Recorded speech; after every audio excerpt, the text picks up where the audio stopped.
안녕하세요. 배경옥입니다.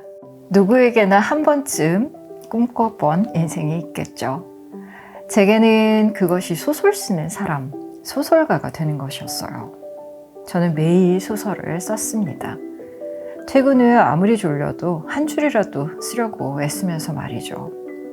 어떤 날은 엉망진창의 쓰레기 같은 원고를 보면서 한없이 제 자신이 쪼그라들기도 했어요. 절대 쉽지 않았습니다. 100번을 넘게 문학 공모에 떨어진 이후로는요, 감히 숫자를 세어보는 일조차 하지 않았거든요. 도대체 나는 언제쯤 작가가 될 수 있을까? 내가 작가가 될 수 있기는 한 걸까? 이 지긋지긋한 당선 소식 전화를 언제까지 불안에 떨면서 기다려야 할까? 내가 이 미친 짓을 계속 할 수 있을까? 우리에겐 아마도 마음속 깊이 꾸는 나만의 꿈이, 목표가 있을 겁니다. 몇 년째 공부하고 있지만 도무지 늘지 않는 외국어 공부, 몇 번을 도전해도 떨어지는 공무원 시험, 오디션 기회조차 얻지 못한 배우와 가수의 꿈, 어떤가요? 최종 면접에서 3번이나 낙방한 제 친구는요, 이 정도로 운이 없는 거라면 하지 말라는 신의 계시인 건가 싶어서 아예 신을 바꿔볼까? 이런 황당한 생각을 했다고 고백했을 정도였어요. 얼마나 간절한 마음이었으면 그랬을까요? 그 마음이 너무 아파서 제가 옆에서 더 크게 울었던 기억이 납니다. 오늘은 대체 내가 이걸 언제까지 해야, 언제까지 버텨야 내 꿈에 가닿을 수 있을까 고민하고 아파하는 분들에게 드리는 글입니다.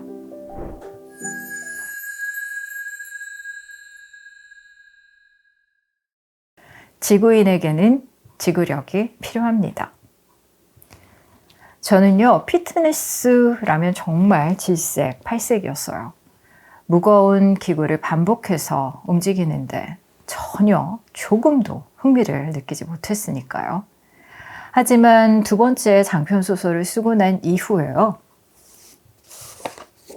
손목 터널 증후군이라는 병이 생겼습니다. 5번째 소설을 탈고했을 때는요, 좌골신경통이 생겼고요. 건초염 때문에 볼펜으로 자판을 찍어가면서 소설을 썼다는 한 선배 작가님의 얘기. 그게 저한테는 크게 위로가 되지는 못했어요. 극심한 고통은 다른 감정을 한꺼번에 날려버렸으니까요. 마지막 소설의 절반을 그때 서서 썼습니다. 의자에 앉으면 다리의 통증이 너무 심했거든요. 다리가 저려서 밥도 서서 먹었으니 이거야말로 정말 직업병이었겠죠. 2017년 봄에요, 처음으로 퍼스널 트레이닝을 시작했습니다. 근육을 키우는 데는 웨이트 트레이닝만한 게 없다라는 주위 분들의 충고를 받아들인 거죠. 돈 많이 주고 벌 서는 기분. 제겐 퍼스널 트레이닝이라는 게요, 딱 그런 느낌이었습니다. 바벨을 무릎에 얹고 쪼그려 앉았다가 일어나는 스쿼트를요, 30개씩 5세트를 하고 나면 다리가 정말이지 후들거리다 못해서요, 목에서 쇠냄새가 밀려왔어요.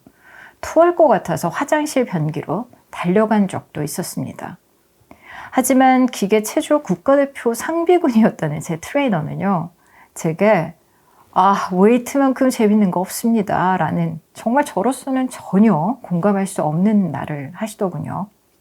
해병대 출신이던 그분, 구령을 붙이는 데는 정말 선수였습니다. 하나, 둘, 셋. 그분의 목소리가요, 헬스장을 정말 쩌렁쩌렁 울렸었죠. 버티세요. 10초 더. 트레이너가 제게 가장 많이 한 말은요, 딱 3개만 더 라는 말이었습니다. 제가 가장 그때 많이 했던 말은요, 못해요. 정말 못하겠어요 라는 말이었고요. 트레이너의 버티세요 라는 말이 마법의 주문이라는 것, 정말 넉 달 후에 알게 됐습니다. 곧 죽어도 못하겠다 싶을 때 버티면서 했던 딱 그만큼씩만 체력이 늘었거든요. 이악 물고 인상만 쓴다고 될 일이 아니었습니다. 어느 부위에 근육에 통증이 생겨야 정확히 운동이 되고 있는지 아는 것도 중요했으니까요. 아, 이래서 사람들이 굳이 비싼 돈을 주고 전문가를 찾아가는구나 싶었습니다. 덤벨이 무거워지면서 역설적으로 제 몸은 점점 가벼워졌으니까요. 조금만 더 버텨라 라는 말이 제게는 임계점에 대한 삶의 운유로 다가왔습니다. 섭씨 99도가 되어도요, 물은 절대 끓지 않아요. 나머지 1도가 더 필요하니까요. 우리 삶도 그런 게 아닐까 싶었습니다. 제가 느낀 깨달음이 하나 더 있어요.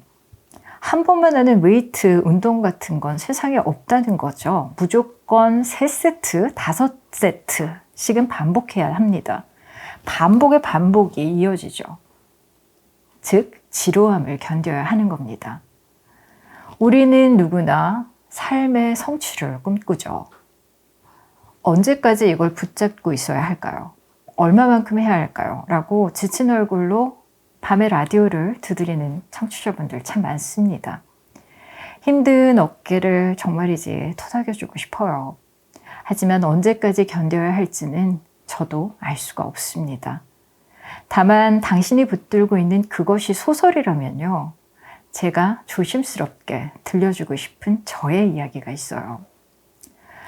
소설이 좋아지는 순간은요, 더 이상은 정말이지 단 한 줄도 못 고치겠다 싶은 생각이 드는 순간입니다. 그때 눈 딱 감고 한 번 더 고칠 수 있다면 소설은 좋아집니다. 확실히 좋아져요. 비약적 도약이 아니라 점진적 발전인 것이죠. 진짜 재능이나 열정이라는 건요, 지루한 반복을 견디고 지속하는 힘이라는 생각이 듭니다. 지구인에게는요, 지구력이 필요한 것 같아요.